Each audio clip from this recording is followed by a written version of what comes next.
Hello, warriors. For those who know me, I've been passing through a massive period of anxiety and depression following a really bad reaction to medication. However, even if not this serious, anxiety has been a big part of my life for at least a decade. How have I been able to do it, to handle it? Well, there's a lot of strategies that I can talk about in other videos, but for now, I have I have four tools and strategies that I can share with you and that have been really helpful for me in throughout this phase.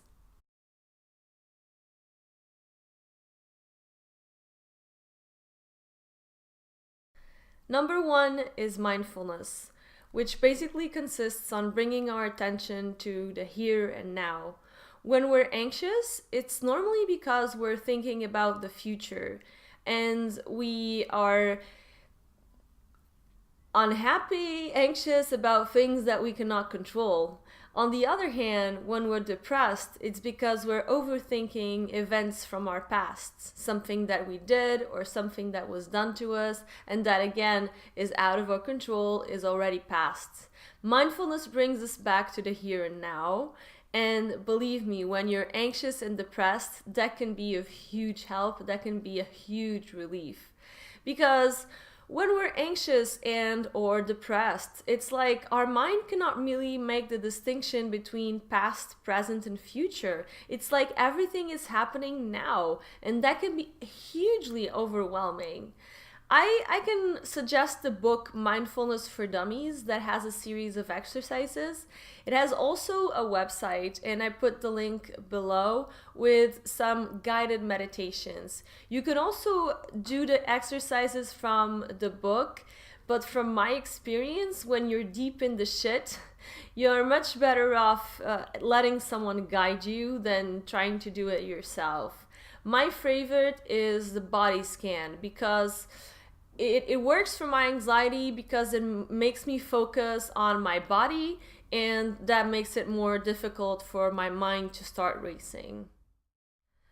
Number two is progressive relaxation, which consists on tensing and relaxing each large muscle groups while breathing deeply in between. When we're anxious, our body gets tense as well. And this can be a vicious cycle because if our body gets tense, then we send signals to our brain, signals of danger, and our brain and our body get on fight or flight mode. It's as if we were still in the jungle running away from a wild animal and it cannot stop. So it might seem paradoxical, but by tensing and relaxing the large muscle groups, subsequently our muscle groups get really much more relaxed, and that breaks the circle. I particularly like the one that I put below. Sometimes it all has to do with the voice of the person. I think John McCauley has a really soothing voice. He's also a psychologist, I think a psychiatrist as well, so he knows what he's doing. And also there's other exercises on his website that you can use after this, so you can choose from a wide range of exercises with him.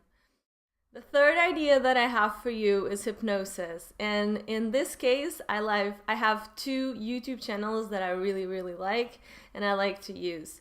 We usually think of hypnosis as this fantasy of someone making someone else act like a chicken or bark like a dog. But actually, hypnosis is all about achieving an altered state of mind that makes you more prone to suggestion. And the person who is hypnotizing you, so to speak, they can suggest some things to you that you can put in practice when you're in the real world. That can be anything. That can be to quit smoking, that can be to lose weight. In my case, it's more about relaxing, it's more about sleeping.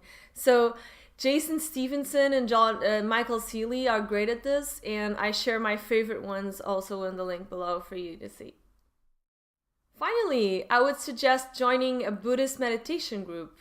You don't have to be a Buddhist to practice Buddhist meditation, especially because it's really easy to make the distinction between the philosophical part and the religious part. I'm not a Buddhist. I like the philosophical part, and I like the practice especially because most Buddhist meditations are simple, low bullshit kinds. You can find all kinds of Buddha bullshit in online about meditation, and that won't be efficient, and it's just going to confuse you. And Buddhist meditation is really simple, and it's great way to start as well. And yeah, it helps you understand the whole point again, which is to be in the present moment, to concentrate, and to alleviate suffering. By focusing on your breath and labeling your thoughts as they pass by, you end up realizing that, as the Buddhists say, everything is in movement inside of ourselves. Your thoughts are not reality. Your anxious thoughts, your depressive thoughts are just thoughts, and they're passing. Reality is just the here and now. The here and now is what matters. Because of this, and because the Buddhist meditation is also so concentrated on the breathing, it helps you relax as well. I try to meditate at least 20 minutes every day. I have to admit that in my worst part of my recent breakdown, I haven't done it because it was really hard for me to concentrate, but I'm starting to do it again every day.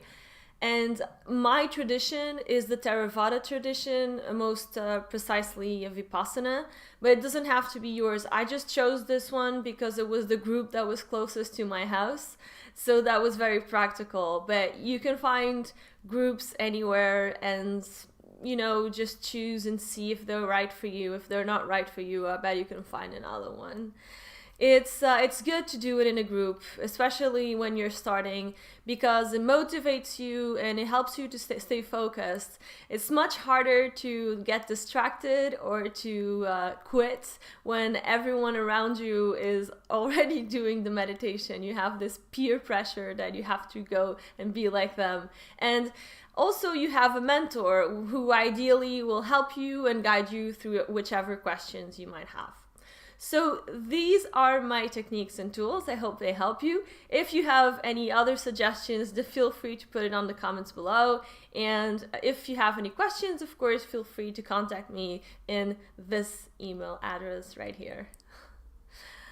Happy healings.